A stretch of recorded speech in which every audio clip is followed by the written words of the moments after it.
Hi, today I'd like to show you how to make a loop of a ZZ Top type boogie. That's very easy to do.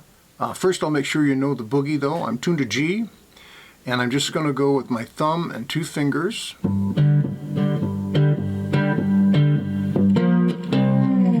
And that's 1 and 2 and 3 and 4 and 1 and 2 and 3, 4.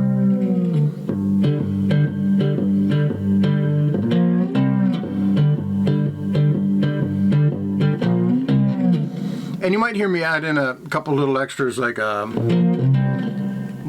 Don't worry about that. Just do it the simple way. Unless you've been playing for a while, then do whatever you want. And I'm not going to play it very fast, because it sort of defeats the purpose of what we're doing here today. So the idea is to be able to loop this and to jam with it. Oh, and by the way, we'll be using the G, because we're tuned to G, G, D, G, blues scale. So because these two strings are tuned the same, you really need to only learn a pattern on one of them. So it's like 0, 3, 5, 6, 7, 10, 12.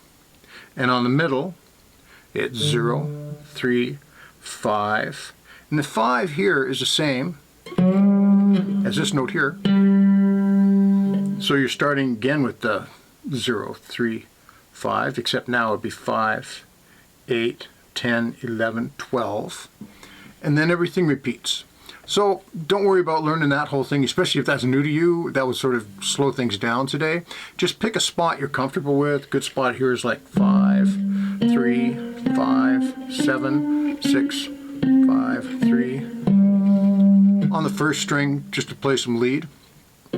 Another thing you should know when using a looper, if you're playing into an amp or a PA system, the looper has to be sort of the last thing in line, because if it's got drums. Maybe I should say your drum machine needs to be the last thing in line, because if you change your amp or anything for your guitar sound, then it's going to change the sound of the drums, which would be a disaster. But so you have to have something in front of the drum machine or the looper. In this case, it's both. This side is a drum machine, this side is a looper. If they were two different things, this would work exactly the same way, except I might be pressing the buttons a little bit differently. But I'll get to that in a second. So I have here a very inexpensive, very old Zoom pedal. I have it set up for a clean sound, and then I have it set it up for a lead sound, like that. And back to a clean sound, just so I can jam on top of it. So you don't have to spend a lot of money to get into this sort of setup. And there's a lot of these 2-in-1 loopers now. I haven't had a chance to try any other ones, but this one, which is really a cool learning tool. It's just awesome because you can, make up loops. Anyway, back to the boogie loop. Just gonna go like that. I've picked a drum beat. So I go over here to the drummer side, and I'm at 164 for the tempo. And I'm on rock 9. Each time you press the button, it changes from select to the volume. My volume is maxed out, and I'm playing into a mixing board into my computer. It's not the best sound, but it's okay for teaching. And so we're over here on the drum side. So here's what the drums sound like.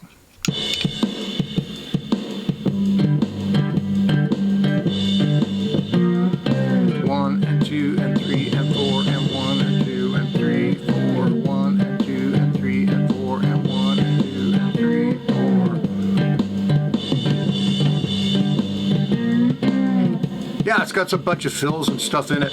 I thought it might be fun to have them sort of going on. So there's the drums. So what we're going to do, oh, I didn't need to do that. What we're going to do is we're going to switch to the looper side. And we're going to count. It'll have a little count in.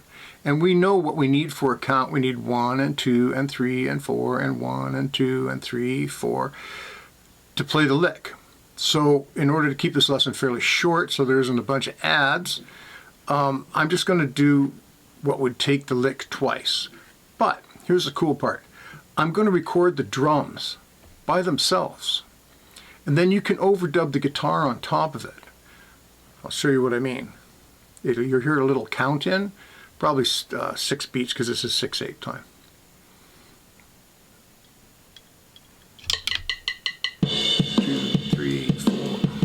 Two, three, four. 1, 2, 3, 4. 1, 2, 3, 4. Now we're on the loop. And you can practice with it.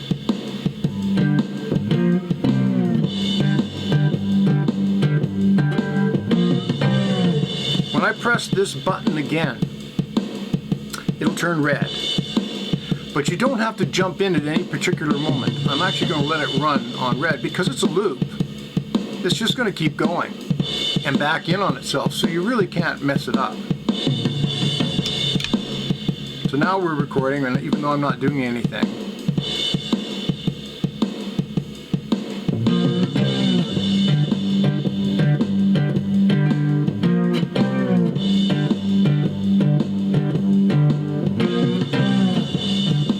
Ah, now we got rhythm guitar.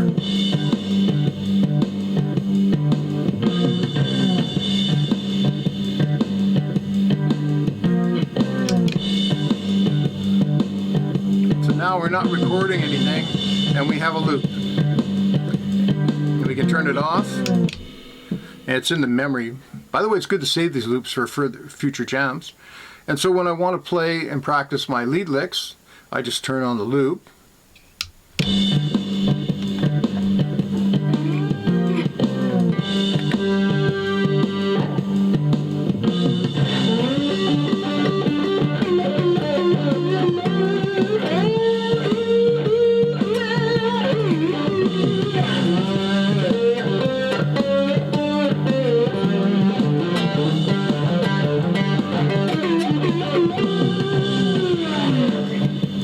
Well, I could go on for a long time, so I don't want to bore anybody. That's all you have to do to make yourself a loop. Normally, trying to create a loop with that kind of a feel